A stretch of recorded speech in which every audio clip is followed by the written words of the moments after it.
શહેર વેપારી મંડળ આજરોજ કોટેજ હોસ્પિટલની અંદર દર્દીઓને ફ્રૂટ વિતરણ કર્યું. સાથે સાથે કોટેજની મુલાકાત લઈને કોટેજની અંદર ઉપસ્થિત પ્રશ્નો અંગે ચર્ચા કરી. ડૉક્ટરની મુલાકાત લીધી. ડૉક્ટરે તેમના વિષયો પર બી રજૂઆત કરી છે.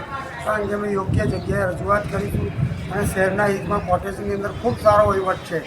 દર્દીઓએ કોટેજમાં દાખલ થયું. અત્યારે નવી બિલ્ડિંગની અંદર ખૂબ ક્લિનિંગ અને ખૂબ સરસ વ્યવસ્થા છે. કેટલા દર્દીઓને ફ્રૂટ વિતરણ કર્યું હતું? લગભગ 35 દર્દીઓ. મંડળ જંબુસર દ્વારા ફ્રૂટ વિતરણનો કાર્યક્રમ રાખવામાં આવ્યો. અમે રેફરલ હોસ્પિટલ જંબુસરમાં ઓછામાં ઓછા 30થી 35 દર્દીઓને ફ્રૂટ વિતરણ કર્યું.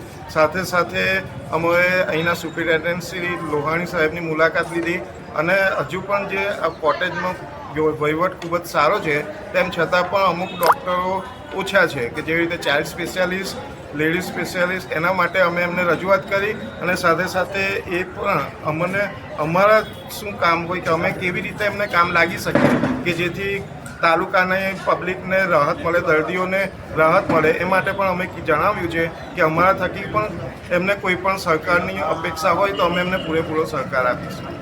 જય